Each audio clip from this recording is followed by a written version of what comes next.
नमस्कार दोस्तों, fearful hub में आप सभी का एक बार फिर से स्वागत है। यह कहानी है संजय की। बेंगलुरु के एक आईटी कंपनी में सीनियर इंजीनियर, 35 साल, शांत स्वभाव, लॉजिकल सोच।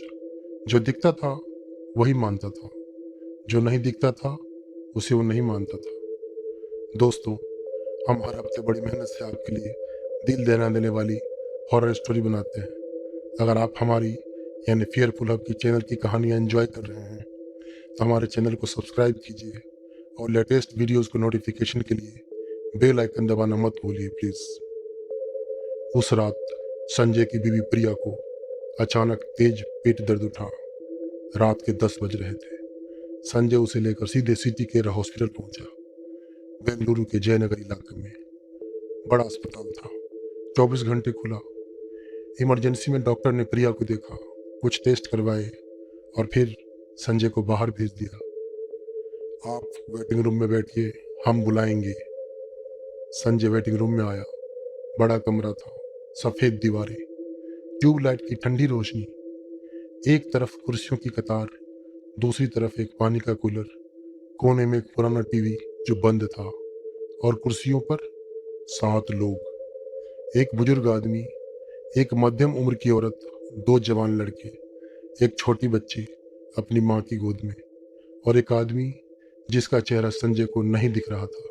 वो झुका हुआ था। संजय एक खाली कुर्सी पर बैठ गया, फोन निकाला, प्रिया के घर वालों को मैसेज किया, फिर खुद को व्यस्त रखने के लिए न्यूज पढ़ने लगा। 15 मिनट बाद उसने ऊपर देखा, वही 7 लोग, वही पोजीशन, कोई हिला नहीं था। संजय ने सोचा, थके होंगे शायद, रात का वक्त है। आधा घंटा बीता। संजय उठा, पानी पीने गया।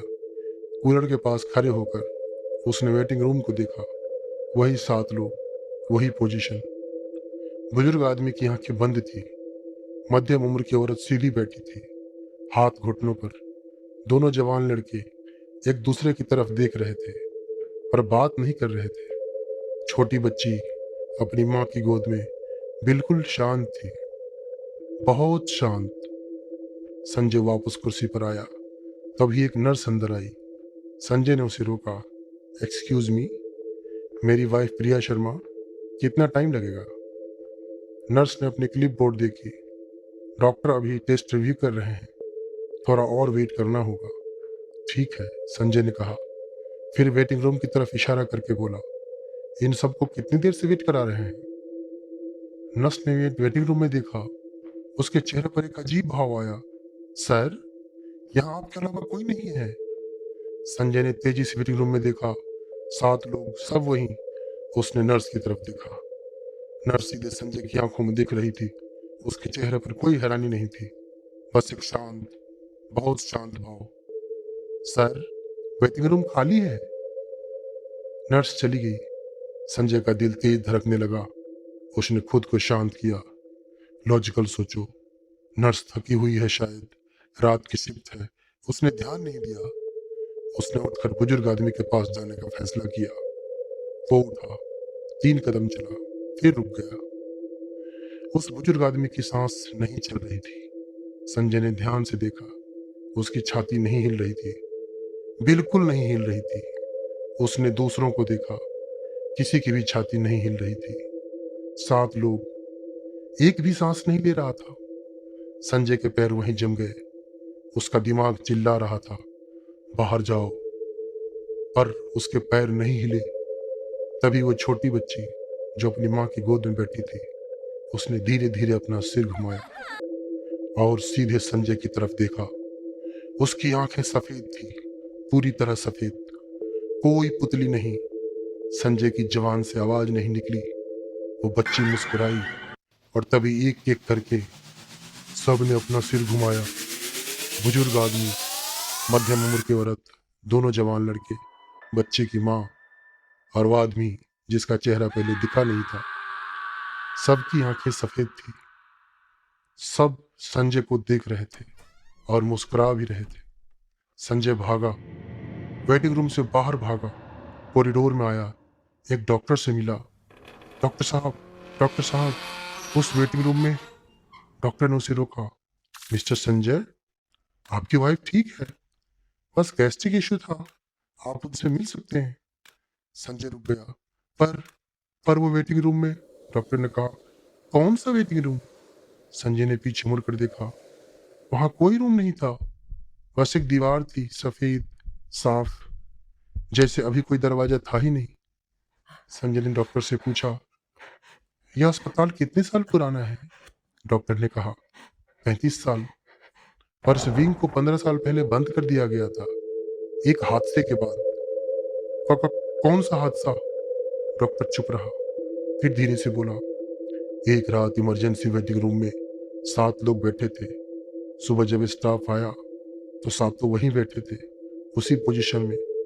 पर सातों की रात को मौत हो चुकी थी, अलग अलग वजहों से, अलग अलग वक्त पर सबके चेहरे पर एक जैसी मुस्कान थी। संजय ने पूछा, उस रात और कोई था वहां? डॉक्टर ने कहा, एक आदमी था जो अपने बीवी का इंतजार कर रहा था। वो बच गया, और उसने जो देखा उसके बाद वो कभी नॉर्मल नहीं रहा। वो आदमी कहता था कि उन सातों ने उसे देखा था, और जब वो चला गया तो उन्होंने भी जाने दिया। संजय के रीढ़ में ठंड दौड़ गई। जाने क्यों? डॉक्टर ने संजय की आंखों में देखा, क्योंकि उस रात उसकी गिनती पूरी हो गई थी, 7। वो 7 चाहते थे, और वो 7 थे। डॉक्टर रुका। पर कोई 8वां होता तो शायद वो भी नहीं जाता। संजय घर आया, प्रिया ठीक थी, सब नॉर्मल था। पर उस रात संजय सो नहीं पाया। वो बस यही सोचता रहा कि उस वेटिंग रूम में 7 लोग थे, और वो खुद 8वां था। दोस्तों, बेंगलुरु के उस हॉस्पिटल का नाम आज भी लोग जानते हैं, पर उस रात को कोई इस विंग के पास नहीं जाता। और पुराने स्टाफ कहते हैं, अगर कभी किसी हॉस्पिटल के वेटिंग रूम में बैठो और आपके आसपास के लोग बिल्कुल शांत हो, बिल्कुल स्थिर, तो एक काम करो, गिनो। अगर गिनती 7 हो तो वहां से उठो, बिना पीछे देखे, बिना रुके, क्योंकि 8वां बनने का अंजाम कोई नहीं जानता। अगर आपको हमारी वीडियो अच्छी लगी हो तो हमारा चैनल फेयरफुल हब सब्सक्राइब करना बिल्कुल न भूलें। नमस्कार।